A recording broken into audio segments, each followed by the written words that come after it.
masalah yang apa namanya tadi. Jadi sebenarnya kerinduan saya itu gini loh. Banyak orang dibaptis kan dari tahun lalu kan, yang baptis itu banyak banget. Tapi udah baptis banyak banget orang-orang yang sebenarnya belum punya namanya, kalau di Alkitab ditulis asas-asas kekristenan atau dasar-dasar foundation, ya, pemahaman-pemahaman yang dasar tentang kekristenan. Apa itu lahir baru, apa itu banyak hal, apa itu akhir zaman, ya, dan apa itu baptisan air, apa itu karunia roh, apa itu berdoa dan sebagainya. Banyak. Kita punya banyak, ada puluhan materi, dan kita rindu banget untuk anak-anak yang udah dibaptis ini per periode tahun kemarin aja sih. Kalau yang tahun-tahun kemarin lama. Tapi kalau yang mau ikut juga nggak apa-apa. Kalau kamu, kita sih bakal start kapan sih? 29 ya. Jadi kayak ada Bible class, Bible study, dan untuk orang-orang yang dibaptis yang butuh ngerasa ngerti dasar-dasar kekristenan, foundation. Karena gini, karena kalau di bubble itu, kalau kamu lihat bahan bubble itu untuk daily life ya. Untuk khotbah-khotbahnya itu tentang atur duit, bagaimana lu melayani keluarga lu, tentang kehidupan sehari-hari di bubble. Tapi kalau di Bible study itu lebih ke hal teologis. Paham nggak? Beda ya? Khotbah-khotbah tentang kehidupan sehari-hari dan yang unsur-unsur teologis, sejarah kekristenan, sejarah Alkitab, and many things. Itu bakal banyak digali di situ, ya. Jadi kalau kamu rindu, kalau kamu juga ngerasa mungkin belum pernah dibaptis di Tor, tapi kamu kayak gue butuh deh hal kayak gitu, kayak gue banyak nggak ngerti juga, ya. Ya nanti bisa kontak Isa, kita bakal start tanggal 29 akhir bulan ini ya, di akhir minggu. Gitu, so gitu ya, gitu aja. Ya. Karena penting banget. Oke, kita langsung masuk aja, langsung kickstart aja, langsung nggak pakai lama ya. Oke. Dari slide pertama, saya mau khotbah hari ini tentang ini. Saya sangat excited soal ini. Sudah, yang dari pertama, slide pertama, bisa digeserin? Itu yang terakhir. Nah, oke, ini. Ya, itu kayak gambar dia ya. Oke. Kita temanya bulan ini berubah pola pikir atau pikiran yang diubahkan. Oke. Saya bakal tunjukin beberapa ayat tentang ini. Karena yang pertama alasannya, pikiran kita itu adalah battleground. Atau battleground itu adalah apa sih bahasa Indonesia battleground? Medan perang. Ya, battleground itu medan perang. Apapun yang kita lakukan dalam hidup kita, kalahnya di sini dulu nih. Ya, contohnya puasa nih, kita lagi puasa. Pikiran kita kan, waduh, siang nasi gambreng kan. Battleground di sini dulu, bener nggak? Ya kan? Nasi gambreng, es teh manis nih, selesai. Biar puasanya kuat sampai sore. Battleground dulu di sini, pertempuran kita di sini. Buka nggak ya? Ya kan? Ada battleground buka nggak ya? Buka nggak ya? Maka gambreng nggak ya? Battleground dulu. Sebelum action kita main, sampai action kita melangkah ke warung Ibu Juju. Ya.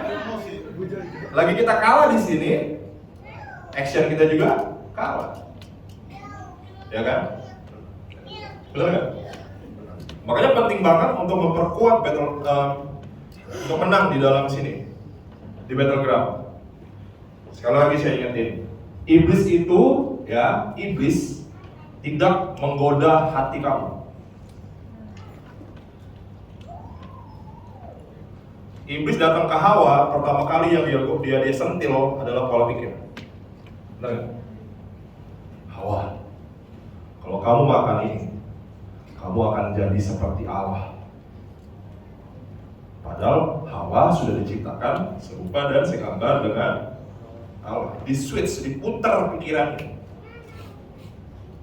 Dia digoda seolah-olah untuk menjadi yang memang dia udah jadi. Gimana jelasinnya?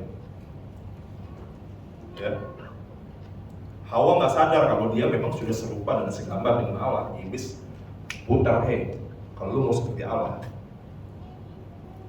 makan ini. Akhirnya dia falling. Yang dihantam pikiran, iblis selalu attack itu di mind, di pikiran. Dia selalu attack di pikiran. Ya, katanya Tuhan baik, coba pikirin. Gitu kan? Ya kan? Coba pikir. Iblis attack Yesus itu di mana? Di pikiran. Dia bilang gini, katanya kamu anak Allah, ya? Katanya, dia bilang gitu kan? Katanya kau anak Allah. Iblis attack Yesus punya identitas di sini. Ya katanya ya. Kata Konstanto, gue anak Allah ya, katanya. Jangan-jangan gue bukan anak Allah juga. Mulai mindsetnya dihantam. Iblis selalu attack kita di sini, di pikiran, mind. Makanya penting banget kita punya pikiran yang kuat. Makanya banyak yang jadi masalah. Kita sebagai orang Kristen, kita tuh kuat doa, kuat puasa, tapi lemah di pikiran. Ya, oh puasa, doa, rajin, doa terus setiap pagi doa, gitu. Tapi ada masalah terus hidupnya. Ada masalah terus hidupnya. Kenapa? Karena di pikiran. Hal-hal yang sederhana banget sih soal pikiran ini sebenarnya. Kalau saya mau buka banyak, tapi kebanyakan. Apa ya contohnya ya? Yang sederhana banget. Ya tentang uang yang kita lagi belajar di Bubble contohnya nih. Bubble kita lagi bahas tentang uang ya. Memberi lah apa segala macam. Kalau mindset kita salah, kalau pikiran kita lemah, uang yang kita punya, kita pikir semua milik kita. Ya. Semua milik kita nih. Kita bisa pakai semaunya. Tapi kalau mindset yang benar, lagi kita belajar firman Tuhan, ternyata uang yang kita punya, sebenarnya kita hanya pengelola dari apa yang Tuhan kasih. Ada perubahan pola pikir nggak? Kalau pikir uang, berapa lah penghasilan kamu sebulan? 30 juta? 30 juta yang kamu punya tiap bulan, yang awalnya kamu pikir kamu punya kamu, dan setiap bulan kamu dapat, kamu bisa beli ini itu, dan tiba-tiba lagi pikiran kamu dihantam kebenaran, mulai switching, mulai berubah. Oh ternyata uang itu punya Tuhan, dan gue adalah pengelola dari apa yang Tuhan kasih. Kalau gue kelola dengan baik, Tuhan percayakan lebih banyak. Karena barang siapa setia perkara kecil, Tuhan percayakan apa? Besar. Kalau gue kelolanya ngawur, ya itu nggak akan bertambah. Di Lukas disebutin ya, bagaimana mengelola mina. Nah itu switching mindset ya. Oh dari pemilik jadi pengelola, berubah. Akhirnya kita mulai lihat uang dengan cara berbeda. Oh, gue cuma pengelola nih. Gitu. Itu contoh sederhana doang, oke? Dari perubahan pola pikir.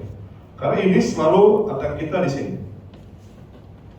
Kalau kita kalah di sini, kita kalah. Benar ya? Orang yang punya kecemasan tinggi, yang orang sebut hari-hari ini namanya mental illness, ya, sebenarnya pikirannya lemah. The mind is weak, isinya lemah, cemas berlebihan, khawatir untuk sesuatu yang belum tentu pasti. Ya, saya selalu ngomongin tentang ini. Misalnya ada orang mau melakukan sesuatu, orang yang pikirannya lemah selalu mikir gini, kalau gagal gimana ya? Kalau nggak jadi gimana ya? Kalau ini nggak jalan gimana? Itu pikiran lemah. Tapi orang-orang yang punya pikiran kuat akan mikir dengan cara yang berbeda. Lagi dia memulai sesuatu, dia berpikir kalau ini berhasil gimana ya? Kalau di jalan gimana ya? Ada sebuah cerita, ini cerita yang kuno banget, tapi ini terus menginspirasi saya sampai hari ini. Ini di kejadian di Afrika kalau nggak salah. Ada satu orang pengusaha sepatu ke sana. marketing sepatu ke Afrika, dia bilang, oh di Afrika orang nggak ada yang pakai sepatu. Jadi kalau saya jual sepatu nggak mungkin laku. Jadi dia pulang, dia lapor ke bosnya, dia bilang, bos, gue nggak bisa jual sepatu di Afrika karena nggak ada orang pakai sepatu di Afrika. Buat apa? Tapi bosnya penasaran, akhirnya dia kirim satu marketing yang lain ke sana, ke Afrika. Lagi dia datang ke Afrika, dia lihat orang pada nggak pakai sepatu. Oh bagus, ini waktunya mereka pakai sepatu. Akhirnya semua orang Afrika sekarang pakai sepatu ya. Yeah. That's about mindset. Kalian ingat kalau di Alkitab itu ada Musa lagi masuk ke tanah perjanjian, ya, dia kirim 12 pengintai termasuk Yosua dan Kaleb di dalamnya. 10 orang bilang gini, alah bos siap. Kita nggak mungkin masuk ke tanah perjanjian karena yang kita mesti lawan tuh orang-orang yang segede raksasa, karena kita cuma segede belalang. Gak mungkin kita menang, gak mungkin kita bisa rebut tanah itu. Tapi Yosua dan Kaleb bilang, kecil amat. Mentalnya beda. Itu apa? Di mindset. Kalau kamu yang di dunia olahraga, saya beli bukunya. Ada yang namanya Mamba Mentality. Nggak, saya beli bukunya. Yang itu saya rasa bukan cuma buat basket atau olahraga, tapi untuk semua kehidupan. Saya nggak tahu Kobe Bryant dapat hikmat dari mana, tapi kata-katanya itu tentang mentality yang bagus banget, tentang nggak giving up. Karena banyak orang itu udah nyerah duluan sebelum perang, gitu. Tapi ini it's about mentality, mindset, how we strengthen our mind. Ya, doa juga, doa nih, gini doa. Saya paling sebel sama kata-kata doa yang bilang gini, ayo kita malam ini, tanggal 20 nanti, kita ada doa semalam suntuk. Ya, doa semalam suntuk. Kita nih dengar kata-kata semalam suntuk. Nggak ada yang datang doa semalam suntuk. Ya, karena mindset kan, mindset, benar nggak? Betul gak sih?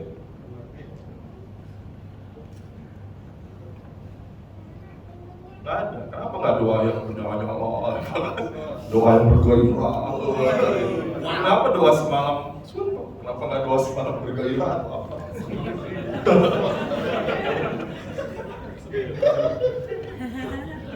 It's all about mindset.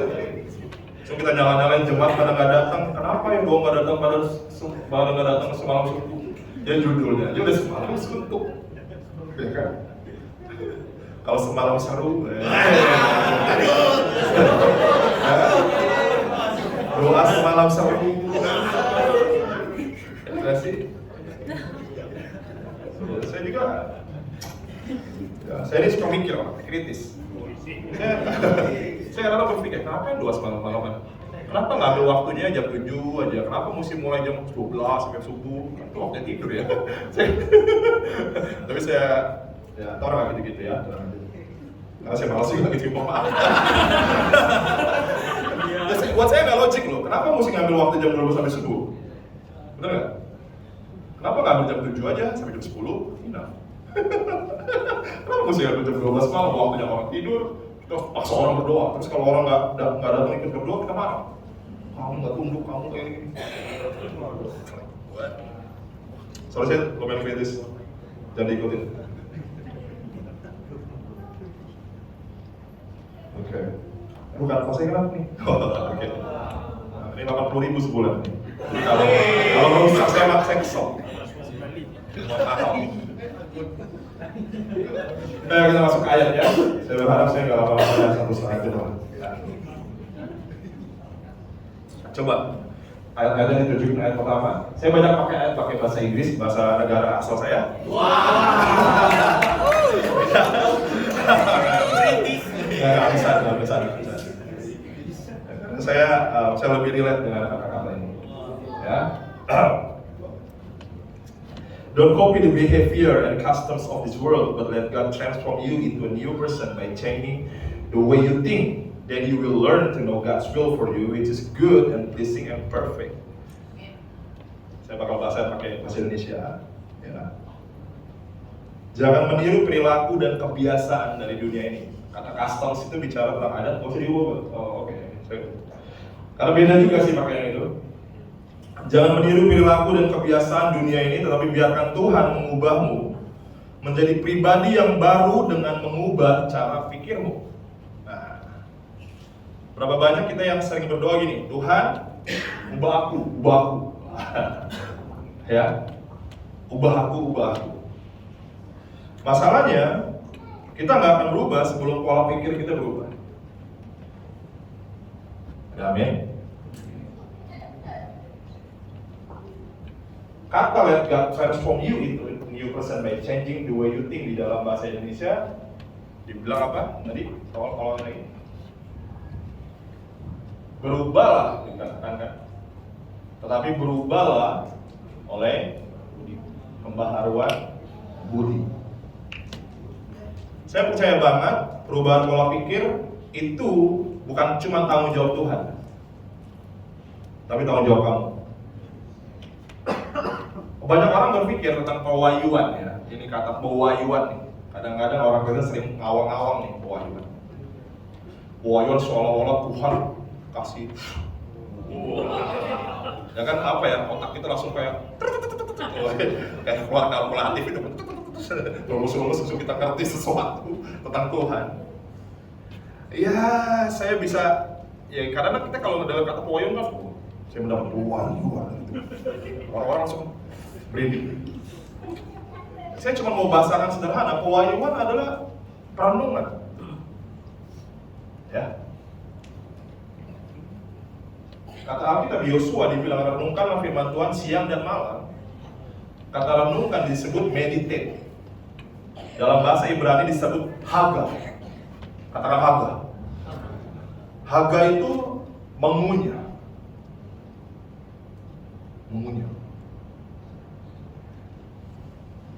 Kalau kamu makan ikan, lalu kamu punya ada tulang, kamu telan, apa kamu cabut? Kalau kamu telan, saya kasih goban. Saya bayarin makannya. Ya. Saya percaya revelation memang ada revelation yang tiba-tiba Tuhan ngomong ya. Dari ibu-ibu kita langsung mengerti sesuatu yang tidak kita mengerti selama ratusan tahun misalnya. Pencerahan, illumination. Tapi juga pewahyuan adalah lagi kita baca Bible ada sesuatu yang kayak nyangkut di hati kita. Kita mulai renungkan, kita mulai punya,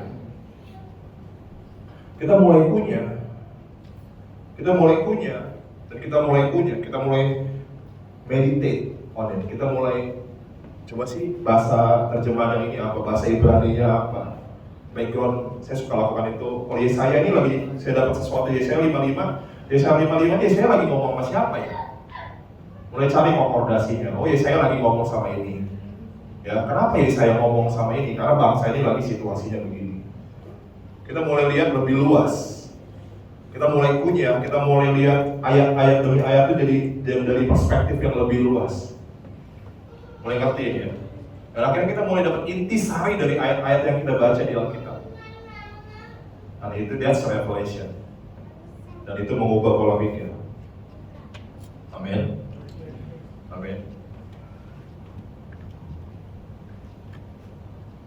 Penting banget untuk kamu belajar mengunyah, meditate dari firman Tuhan. Saya tahu banyak generasi ini memang punya akses untuk firman Tuhan itu gampang ya. Buka story, reels, ada pendeta ini, ngomong sekutip, 2 kutip kan, dikumpulin jadi banyak, ngerasa ngerti. Ya, saya mau bilang itu bukan revelation, itu hanya information. Revelation adalah sesuatu yang memang kamu dapat personal. Ya, personal. Saya sampai hari ini dengar Bill Johnson. Saya tadi dengar Bill Johnson. Tapi saya tahu itu bukan revelation saya. Mau sehebat-hebat yang Bill Johnson ngomong, itu revelation orang lain. Dan saya butuh revelation saya sendiri kalau saya mau grow. Kalau saya mau berubah, I need my own revelation. Dengan apa? Reading words. Mulai dapat, mulai kunyah, mulai ubah pola pikir kita dari apa yang kita baca. Amin. Karena dibilang tadi apa? Balik lagi ke yang itu, kan? Kata-kata let God transform you into a new person by changing the way you think. Artinya gini, kamu gak akan jadi pribadi yang baru kalau pikiran kamu gak baru.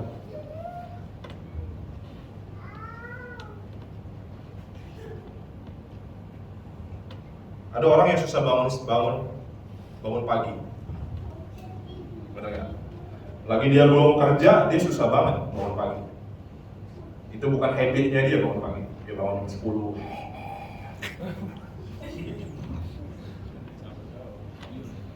Tapi suatu kali situasi berubah. Dia menikah dan punya anak.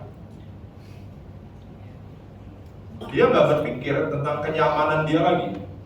Harus bangun siang, karena dia punya tanggung jawab untuk anterin anaknya sekolah. Dia berubah nggak jadi new person? Berubah, karena pola pikirnya berubah. Dia nggak mikirin dia lagi, dia mikirin nganter anak yang mau sekolah. Can you get it? Orang yang malas-malasan tidur siang-siang berubah semenjak dia punya anak. Karena pola pikirnya berubah. Prioritasnya berubah. Ya, cara pandangnya melihat kehidupan pagi-pagi berubah. Many things changing. Dan selalu dimulai dari pola pikir. Jadi nggak akan ada pribadi yang baru tanpa perubahan pola pikir. Kamu mau ubah sarung sampai berbusa, kalau pikiran kamu nggak berubah, nggak bisa. Bagaimana berubah pola pikir? Tadi itu, revelation. Oke. Hidup. Saya ada waktu dari mana saya berhenti dengan khotbah. Gue mesti berhenti dengar semua khotbah dan semua buku. Karena saya suka. Saya tuh bisa dengar berjam-jam dengan khotbah. Kayak orang gila juga. Tapi ada momen di mana I need to stop. Ya. Dan gue mesti grow dari apa yang gue dapat sendiri. Saya suka baca buku rohani. Dari semomen saya bilang, no, saya stop buku rohani. Saya hanya bakal baca Bible saja dan dapetin revelation saya sendiri dari situ. Tapi saya bukan melarang kamu untuk dengan khotbah dan baca buku ya. Itu. Saya udah bertahun-tahun hidupin itu. Tapi momen ada season di mana saya rasa kayaknya saya cukup untuk dengar khotbah dan buku-buku dan gali sendiri. Oke, yang kedua, yang pertama tadi kita nggak akan berubah jadi pribadi yang baru kalau kita nggak pernah berubah pola pikirnya. Yang kedua kan bukan ini, next. Nah, ini penting. From that time, Jesus began to preach, saying, repent for the kingdom of heaven is at hand. Jadi kalau di terjemahan bahasa Indonesia dibilang bertobatlah karena kerajaan Allah sudah dekat ya. Itu sebenarnya ambigu juga. Sudah dekat di mana? Gitu.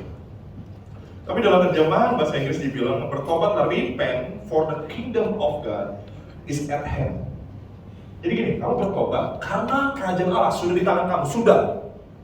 Ya. Bukan akan datang. Itu sudah di tangan kamu. Dan kata repent di situ punya arti kata metanoia. Metanoia dalam bahasa Yunani, dalam bahasa Indonesia disebut berubah pola pikir. Berubah pola pikir supaya kamu bisa melihat kerajaan Allah yang sudah ada di tangan kamu. Change the way you think, so you can see the kingdom is already at your hand. Supaya kamu bisa melihat, itu sudah di tangan kamu.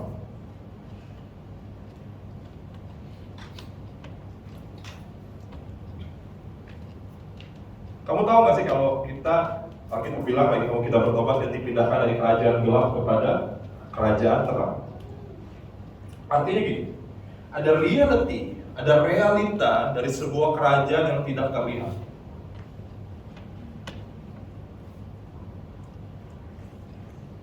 Dan kita diundang untuk melihat realita itu. Dengan apa? Dengan perubahan pola pikir. Tanpa mengubah cara pandang kita akan sulit buat kita melihat kerajaan Allah. Ini dalam banget sebenarnya kalau saya ngomong apa itu kerajaan Allah, kita mesti ngerti dulu what is the kingdom of God. Kenapa butuh pola pikir untuk melihat realita itu? Saya bakal buat dengan sederhana. Kerajaan Allah itu bicara tentang kuasa, katakan amin. Kingdom. King itu kingdom, kata kingdom pertama dibuat dari kata king, dan yang dom adalah dominion. Ya, dominion adalah pemerintahan seorang raja. Dia lagi raja, mulai rilis kata-kata, itu jadi, benar nggak? Kalau raja udah pemerintah, as you said Lord, sesuai dengan perkataan. Makanya kita tulis firman dan pernah gagal. Karena kalau raja sudah mengeluarkan titah, dia nggak pernah gagal. Kingdom itu bicara tentang pemerintahan Tuhan terjadi di bumi. Wah, ini ada berarti. Tapi untuk lihat realita itu happening, ya, harus ada perubahan pola pikir. Contohnya apa? Contohnya ambil simple ya. Kita ngomong sakit penyakit, sickness. Dalam kerajaan Allah itu nggak pernah ada sakit penyakit, benar nggak? Di surga ada sakit penyakit nggak? Datanglah kerajaanmu di bumi seperti di surga. Di surga itu nggak ada sakit penyakit. Nah, yang kita perlu lakukan untuk menghadirkan kerajaan Allah, misalnya kita ada orang sakit nih, tapi sebenarnya di surga itu nggak ada sakit penyakit loh. Gimana ya ngatasinnya? Benar nggak sih? Tapi di depan mata kita di dunia ini orang sakit penyakit. Surga, no sickness.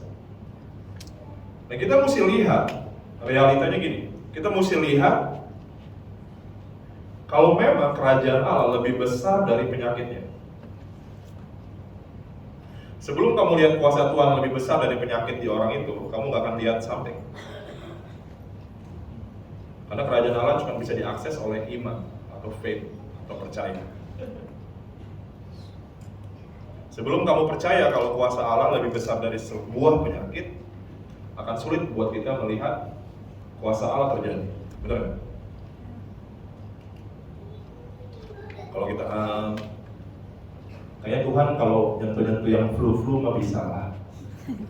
Tapi kalau tumor kayak gini kayaknya agak sulit ya. Ya kan? Kita sering gitu nggak sih? Ya. Itu mainnya di mana? Pertempuran di mana? Kerajaan Allah yang adalah kuasa. Kita nggak lihat realiti kuasa itu karena terpatok dengan mindset kita. Tapi lagi kita lihat situasi di mana, hey, kalau situasi ini dihantam kerajaan Allah, ini akan berubah. Kita mulai doa, kita mulai rilis, iman kita mulai benar. Kalau cara pandang kita salah, iman kita sama. Kalau cara pandang kita benar, kalau cara pandang kita kuasa Allah, sakit ya. Buat kerajaan Allah ini gampang banget sih. Yesus gini doang, hidup selesai. Kalau kita punya iman kayak gitu, cara pandang kita benar. Karena sekali lagi kerajaan Allah diakses oleh iman. Kalau pikiran kita lemah, iman kita lemah. Pikiran kita kuat, iman kita strong. Makanya perubahan pola pikir sangat menentukan kita bisa lihat kerajaan Allah yang sudah di tangan atau enggak. Amin. Memang banyak sih, banyak banget menurut saya pengajaran yang rada meleset ya tentang kuasa Allah. Jadi kalau dulu itu saya dengar khotbah atau apa kuasa Allah itu kalau kamu berpuasa berpuluh-puluh hari baru kamu bisa mendapatkan pengurapan kuasa Allah. Ya itu lagi saya dengar itu dulu, saya bilang wah aku mesti berpuasa gila-gilaan nih supaya gue bisa berjalan dalam kuasa Allah. Ya nggak sih? Ya saya nggak menepis kalau puasa punya efek, saya nggak menepis itu. Tapi sebenarnya kalau kita mau pelajari baik-baik, lagi perubahan pola pikir saya mulai berubah, ternyata kuasa Allah sudah ada di dalam kita. Roh Kudus sudah ada di dalam kita. Roh Kudus itu ditakdirkan di dalam kita bukan menjadi sungai mati. Jadi bendungan bukan, dia jadi sungai yang mengalir keluar. Sudah di dalam sini. Kadang-kadang kita menunggu Tuhan melakukan sesuatu tanpa menyadari kalau Tuhan hanya melakukan apa yang kita lepaskan. Kau percaya nggak itu sudah di dalam kamu? Apa kamu mesti melakukan sesuatu dulu supaya kuasa itu di dalam kamu? Ini mindset kan? Ini mindset. It's the way you think. Kalau kamu sadar, oh itu udah di dalam gue ya? Masa sih? Oh, jadi gue tinggal ngalirin aja. Jadi gue perlu ngalirin aja kuasa yang sudah di dalam gue. Oh ternyata kuasa itu bukan cuma di dalam Kosanto ya, di dalam gue juga ya. Kalau kamu sadar itu, pola pikir kamu berubah. Kamu kalau ada yang sakit di kantor kamu atau apa, ada yang kesurupan, apa kamu gak perlu dok sini dong, boleh kok. No. Udah gak sih? Seolah-olah cuma saya doang yang punya power. Hey, it's already on you. In you. Inside of you. Sadar gak ya? Just the way you think. Berubah. Ya. Kalau pasan, wah mesti panggil sini. Telepon sini. Lemah. Your mindset is weak. Saya mau ngomong ini. Suatu kali Yesus tidur di buritan kapal. Ya. Dia benar-benar tidur. Dia bukan pura-pura tidur. Gue mau ngetes murid-murid gue. Pura tidur. No. Dia capek. Setelah dia kasih makan 5.000 orang, dia capek. Dia tidur di buritan kapal. Tiba-tiba badai datang. Ya kan? Murid-muridnya panik. Kena mental illness kalau kata anak sekarang. Wah, panik. Nyamperin Yesus. Sus. Kalau yes, makanya saya Gunawan. Sus. Ya kan? Tolong dong. Tenangin badai. Yesus bangun bilang gini. Yesus ngamuk gak? Kalau kau percaya kata baik-baik, Yesus ngamuk. Dia ngamuk. Woi! Terus baru. Dia marah. Ngapain sih kamu orang-orang yang kurang percaya, dia bilang. Ngapain bangunin gua? Soalnya Yesus ngomong gini, ngapain bangunin gua? Orang luar aja bisa. Kan gua udah ajarin. Katakanlah kepada gunung ini beranjak ke laut. Tapi akhirnya Yesus ya bangun, dia yang tenangin badai. Tapi sambil marah. Mukanya pas santai. Badai tenanglah. Kata gua. Gitu. Karena muridnya nggak sadar apa yang mereka miliki. Muridnya nggak sadar apa yang mereka miliki. Bukan karena Yesus bete ya tidurnya dibangunin, mungkin dia juga. Makanya kita mesti ngerti tentang ini. Kalau pola pikir kita nggak berubah, kita akan gagal melihat kerajaan Allah. Dan kerajaan Allah itu syarat tentang kuasa. Saya percaya banget itu. Saudara, kerajaan Allah, kerajaan kegelapan kan, inggil. When the kingdom come, your will be kandangnya aja.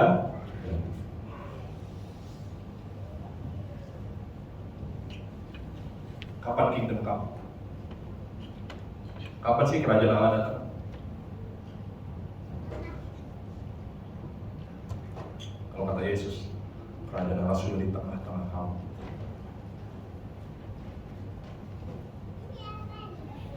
Nah, itu mindset lagi tuh. How do you believe kalau kerajaan Allah sudah di tengah-tengah kamu? Tapi kok satu nggak ada manifestasi loh. Nggak ada orang yang gitu-gitu. Katanya ada kuasa Allah.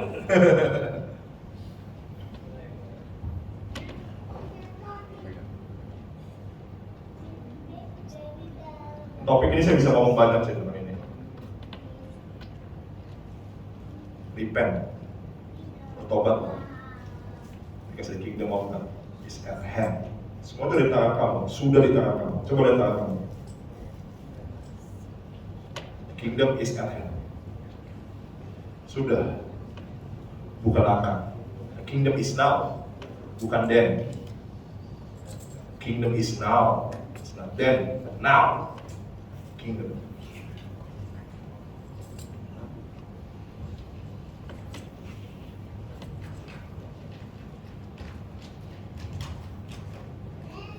Oke. Ayat berikutnya. Saya ngomong kulit-kulit doang lah ya sebenarnya. Kalau mau ngomong panjang-panjang lebar juga nanti panjangan. Kenapa kita mesti ubah pola pikir kita? Tadi yang pertama apa? Untuk menjadi a new person. Yang kedua apa? Supaya kita mampu melihat realita kerajaan Allah yang sudah tersedia bagi kita. Oke? Yang ketiga nih.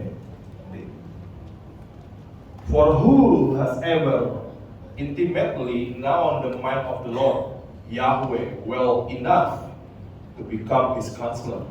Siapakah yang merasa cukup baik lah, ya, cukup baik mengenal pikiran Kristus sehingga dia merasa bisa menjadi penasehat Tuhan? Nggak ada yang lain, hanya Kristus juga. Christ has, and we possess Christ perceptions. Kalau dalam terjemahan bahasa Indonesia dibilang kami memiliki pikiran Kristus, tapi dalam terjemahan TPT dibilang we possess Christ perceptions. Apa itu perception? Perception itu perspektif atau cara pandang, cara lihat. Persepsi, cara lihat. Ya, Alkitab tulis mereka memiliki perspektifnya Tuhan. Mereka memiliki Paulus dan kawan-kawannya memiliki cara pandang Kristus. Ini ngeri sih. Kata-kata ini, ayat ini sangat ngeri sebenarnya. Cara pandang, ini penting ini cara pandang. Generasi ini punya cara pandang yang menarik tentang gadget. Benar nggak sih?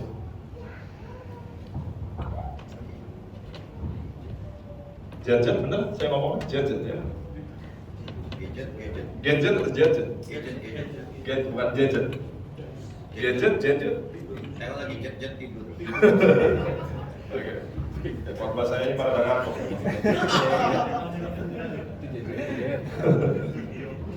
Gadget. Generasi kita sekarang punya cara pandang yang melihat gadget. Saya nggak singgung kamu yang punya iPhone mahal-mahal itu. Tapi kalau kita mau benar-benar melihat reality, kita punya cara pandang yang wah tentang sebuah budaya, yaitu iPhone sekarang. Itu mahal-mahal banget. Saya lihat harga-harganya, saya bilang, gila mahal banget ya. Tapi secara fungsi, sebenarnya, secara fungsi, saya juga pernah mau beli iPhone juga. Tapi saya pikir hanya untuk main Instagram dan WA. Is it true? Hanya buka Instagram, TikTok, dan WA. Dan saya juga bukan orang yang suka posting-posting "Hi guys" gitu. Jadi saya nggak butuh itu. Ya. Cara pandang kita melihat something sekarang bukan tentang fungsi. Benar nggak sih? Karena cara pandang itu mindset. Benar nggak sih? Saya kemarin lihat juga di Reels, oh outfit kamu berapa? Ya gitu-gitu kan, wah ada pengembang 12 juta. Itu mindset. Sebenarnya kalau kita lihat, siapa yang punya Facebook? Mark, susah namanya, Mark Zuckerberg. Siapa namanya? Dia punya mindset yang sangat bagus sekali, ya. Tentang cara dia berpakaian dan sebagainya. Dia benar-benar pakai sesuatu yang praktis dan sangat fungsional. Dan itu hanya bisa diperoleh dengan satu, ya, namanya mindset. Betul nggak sih? Nah, kita lihat sesuatu bukan berdasarkan fungsi, tapi berdasarkan hal yang lain. Ada yang salah dengan mindset kita. Saya ngomong sama kamu yang muda-muda supaya kamu belajar nih. Supaya kamu bisa lihat kalau semua based on the function. Based on the function. Saya sama Ishak adalah anak basket. Saya sama Ishak sama. Kita tuh kalau beli sepatu basket, wow, bukan karena wah kalau dulu iya lah ya. Kalau dulu nggak ada masanya. Hype, ikutin hype. Tapi sekarang kita cari sepatu yang cocok sama kita punya gaya main. Saya lebih ke shooter misalnya. Saya butuh sepatu yang enak untuk saya jumping, gitu, ya, yang comfort, yang lebih cushioning, fungsi, gitu. Nah, akhirnya kita cari sepatu yang sesuai dengan fungsi, bukan ya. Dan itu juga mindset. Amin. Nah, kita balik sini. Nah, Christ perceptions. Ini sebenarnya berat banget sih. Karena saya juga nggak tahu nyampe di sini kapan. Tapi ini kalau Paulus itu dia sampai bisa berani ngomong gini loh. Dia bilang apa? And we possess. Dia sangat confident sih, dia bilang we possess Christ perceptions. Oh, dia percaya diri banget, dia bilang kami ini memiliki pikiran perspektif Kristus. Kami melihat segala sesuatu dari kacamata Tuhan. Wow, itu pede banget ya. Kepedean loh ya. Melihat segala sesuatu dari cara pandang Tuhan. Banyak area di dalam hidup kita yang kita lihat pakai kacamata kita. Kita lihat keluarga kita, mau gini amat, mau chat terus. Bapak lu gini banget, nggak pernah pulang kayak Bang Toyi. Ya, kita lihat situasi saat itu rumah kita dengan kacamata kita. Pernah nggak kita berhenti sebentar dan kita mikir gini, apa yang Tuhan pikir sih tentang gua dan keluarga gua yang seperti ini? Apa sih yang Tuhan pikir sampai dia menempatkan gua di keluarga yang seperti ini?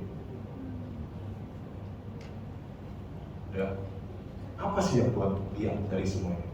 Kenapa sih dia taruh gue di sini?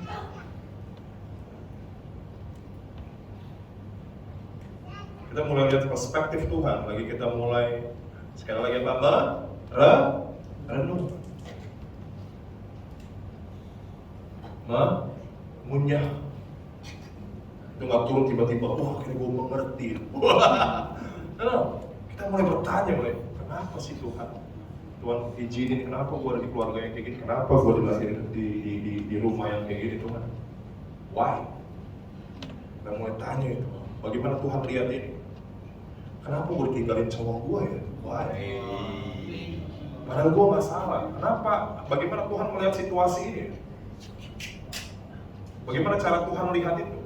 Bukan cara kita. Kalau kita lihat sendiri ya kita kecewa. Kenapa ya? Kalau gue udah baik, apa kok dia masih jahatin gue, ninggalin gue? Tapi kalau kita lihat dari cara Tuhan lihat, kenapa Tuhan izinin cowok itu ninggalin gue ya? Baik, kamu mulai bertanya itu ke Tuhan, mulai pikirkan itu, mulai renungkan itu. Saya percaya Roh Kudus akan bicara dan kamu akan lihat jawabannya. The perspective of Christ, cara lihat Kristus dalam hidup kamu. Mulai ngerti gak ini? Kamu kerja, kamu ngeluh, kenapa sih gue kerja di sini? Gaji gak seberapa amat, pulang malam. Tapi coba berhenti sejenak.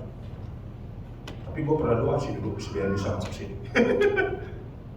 Kenapa ya Tuhan izinin gue masuk sini?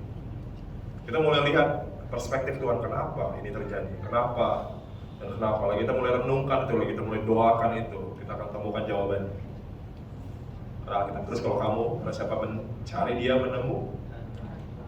Akhirnya kamu mulai dapat revelation itu dari perenungan kamu, perspektifnya Tuhan tentang situasi kamu, bagaimana Tuhan lihat situasi kamu. Oh ini tuh alasannya kenapa. Ini tuh alasannya kenapa dia ninggalin gua. Ini tuh alasannya kenapa ini. Ini tuh alasannya Tuhan kenapa Tuhan gitu. Kamu mulai lihat segala sesuatu, dan lagi kamu mulai lihat sesuatu dari perspektif Tuhan, akan mudah buat kamu untuk thankful. Akan mudah buat kamu bersyukur. Tapi memang ini berat ya. Saya juga dalam proses untuk alamin, untuk mengenal semua ini. Tapi ini sebuah invitation untuk change the way we think. Oke, berikut terakhir. Jam 7 lewat, saya lapor. Ya, nah ini penting. Jadi apa sih rahasianya untuk kita bisa mengalami semua yang tadi? Ya, apa sih rahasia? What is the formula? Nggak ada formula sih sebenarnya. Tapi kalau kita baca di sini, dibilang begini, when I was a child, saat aku kecil, I spake as a child. I spoke harusnya ya, kalau itu spake. I spoke as a child. I understood as a child. I thought as a child, but when I became a man, I put away childish things. Saat aku kecil, aku ngomong kayak anak kecil. Aku pun ngertinya kayak anak kecil. Ya. Pikiranku kayak anak kecil, baru saat aku jadi dewasa, dibilang aku meninggalkan ke kanak-kanakan aku. Satu-satunya cara mengalami perubahan pola pikir adalah menurut saya ya, pertumbuhan rohani. Katakan pertumbuhan rohani. Pertumbuhan rohani. When we grow spiritually. Kalau kita nggak ngalamin pertumbuhan rohani, akan sulit buat kita ngalamin perubahan pola pikir yang saya bilang tadi. Sulit banget. Pokoknya perubahan pola pikir akan terjadi sangat natural when you grow. Saat kamu bertumbuh secara spiritually, perubahan pola pikir itu sangat natural aja terjadi. Karena kamu akan melihat dengan kacamata yang berbeda. The more you grow secara rohani, kamu akan lihat, oh, akan lebih ngerti, akan lebih dewasa. Bagaimana saya melihat pelayanan berbeda dengan saya melihat pelayanan 10 tahun yang lalu. Perspektif banyak yang berubah, cara pandang saya dan ministry dan sebagainya. Dan saya rasa saya lebih dewasa di titik ini untuk melihat semua ministry dan many things. Jadi make sure that you grow, ya. Pastikan kalau kamu bertumbuh secara rohani. How you grow? Ini pertanyaan terakhir. Bagaimana kamu bisa bertumbuh? Berdoa, baca firman. Wow. Ya, that's true. Tapi nggak cukup. Kalau kita terus barang siapa yang tertanam di bait Tuhan. Kata bait Tuhan itu bukan bicara tentang gereja organisasi, tapi tentang people. Kalau kamu never connect with people, ya. Kalau kamu nggak pernah connect with people, umat Tuhan, kamu nggak akan pernah grow. Kamu harus willingly mengizinkan diri kamu connect dengan each other. Makanya saya mau setiap kita ini aktif ya, sangat aktif untuk connect with each other. Karena itu salah satu cara untuk kita bertumbuh. Kalau kita nggak pernah connect dengan satu dengan yang lain, we will never grow. Memang kita manusia, mungkin ada yang introvert kayak saya Rudi, mungkin kita sulit buat connect. Kadang-kadang kita malas connect sama orang terlalu banyak, terlalu pusing. Tapi we have no other way. Kita nggak punya jalan lain.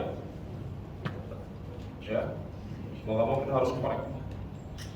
Kadang-kadang kita pikir isolasi our life, kita mau isolasi diri kita di rumah, jadi kita mau ketemu orang mungkin lebih baik hanya aku dan Tuhan. Gitu. Ya karena sih seperti itu. Saya lebih suka saya di kamar saya worship berjam-jam, baca Alkitab, dengar khotbah, daripada saya ketemu orang-orang bikin pusing. To be honest. Tapi I need to change the way I think, benar nggak sih? Saya nggak akan pernah bisa grow sampai punya perspektif ilahi sampai saya connect dengan others. Lebih mudah bersemedi di kamar kamu berdua berjam-jam daripada kamu connect dengan orang lain. Karena kamu terbuka dengan orang lain, connect. Many problems. People is messy. Orang-orang sangat kacau. Orang-orang sangat berbeda. Dan itu bisa menyakiti kamu, bisa drag you down, bisa bikin kamu down. Are many things, tapi we have no option. Open up yourself with people. Buka dirimu, connect with people, and grow together. Nah, kita mulai grow, kita mulai bisa punya perspektif atau pola pikir yang berubah. Oke? Jadi yang belum ikut bubble, silakan ikut bubble, to connect with others. Ya, oke, saya sudah selesai. Thank you Jesus.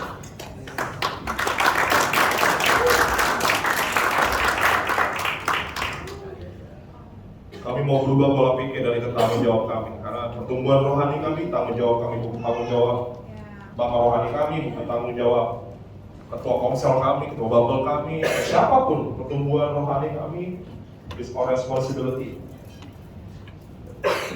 Kalau kami mau grow dengan, karena tanpa kami grow, kami gak akan pernah mengalami perubahan pola pikir. Kami mau grow, kami mau connect with others, mau tumbuh sama-sama. Thank you Jesus. Thank you Jesus. Jesus that we pray. Amin. Selamat buat Tuhan.